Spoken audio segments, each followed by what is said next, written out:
সরকারি চাকরিতে প্রবেশের সর্বোচ্চ বয়সসীমা ৩৫ এবং অবসরের বয়স ৬৫ বছর করতে প্রশাসন ক্যাডারের কর্মকর্তাদের সংগঠন অ্যাডমিনিস্ট্রেটিভ সার্ভিস অ্যাসোসিয়েশনের চিঠি জনপ্রশাসন মন্ত্রণালয়ে পাঠিয়েছে মন্ত্রিপরিষদ বিভাগ। প্রশাসন ক্যাডারের কর্মকর্তাদের সংগঠনটি আগেই সরকারের কাছে এই দাবি প্রস্তাব করে রেখেছিল। সেটি এখন জনপ্রশাসন মন্ত্রণালয়ে পাঠানো হলো। বুধবার যুগ্ম সচিব মোহাম্মদ সাজ্জাদুল হাসানের সই করা মন্ত্রিপরিষদ বিভাগের সাধারণ অধিশাখা থেকে চিঠিটি পাঠানোর তথ্য জানা গেছে। চাকরিতে প্রবেশের ন্যূনতম বয়স ৩৫ বছর করার দাবি আওয়ামী লীগ সরকার নাকচ করে দিলেও দীর্ঘদিন ধরে শিক্ষিত তরুণীদের এই বিষয়টি নিয়ে এবার প্রশাসনে সক্রিয়তা দেখা যাচ্ছে। মন্ত্রিপরিষদ বিভাগের ভাষ্য, এ বিষয়ে এখনও কোনো সিদ্ধান্ত হয়নি। যে প্রস্তাবটি জমা পড়েছিল সেটি শুধু জনপ্রশাসনে পাঠানো হয়েছে। মন্ত্রিপরিষদ বিভাগ থেকে জনপ্রশাসন মন্ত্রণালয়ে পাঠানো চিঠিতে বলা হয়েছে, সরকারি চাকরিতে প্রবেশের সর্বোচ্চ বয়স ৩৫ বছর এবং অবসরের বয়সসীমা ৬৫ বছরে উন্নীতকরণের লক্ষ্যে বাংলাদেশ অ্যাডমিনিস্ট্রেটিভ সার্ভিস অ্যাসোসিয়েশনের কাছ থেকে পাওয়া চিঠি পাঠানো হলো।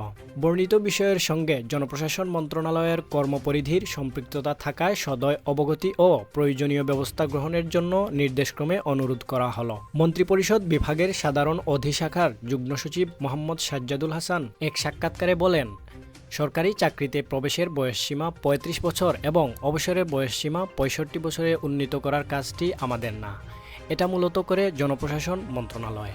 আমরা বাংলাদেশ অ্যাডমিনিস্ট্রেটিভ সার্ভিস অ্যাসোসিয়েশন থেকে পাওয়া চিঠি জনপ্রশাসনে পাঠিয়েছি। এখন সিদ্ধান্ত নেবে জনপ্রশাসন মন্ত্রণালয়। ২০১২ সাল থেকে সরকারি চাকরিতে প্রবেশের সর্বোচ্চ বয়স ৩৫ বছর করার দাবিতে আন্দোলন চলে আসছে। সাধারণ ছাত্র অধিকার পরিষদও এই আন্দোলন তুলে রাস্তায় দাঁড়িয়েছে অনেকবার। তবে আওয়ামী লীগ সরকার তাদের সময়ে এই দাবি মানেনি।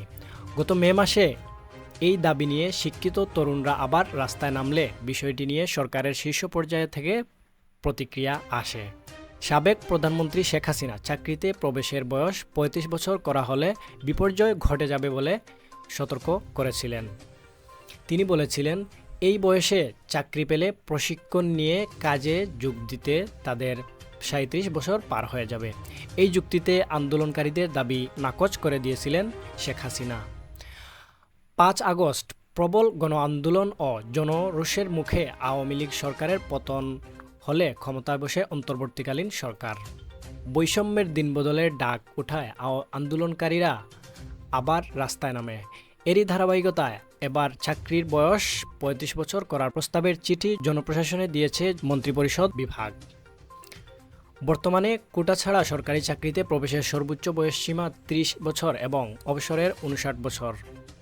অবশ্যই কোটা ব্যবস্থায় বয়সের হেরফের রয়েছে। কোটার বিরুদ্ধে বৈষম্য বিরোধী ছাত্র আন্দোলনের হাত ধরে ছাত্র জনতার গণ অভ্যুত্থানে এসেছে অন্তর্বর্তীকালীন সরকার। ফলে কোটার বয়স নিয়ে নতুন কোনো সিদ্ধান্ত আসে কিনা তা নিয়ে এখনও কোনো বক্তব্য শোনা যায়নি।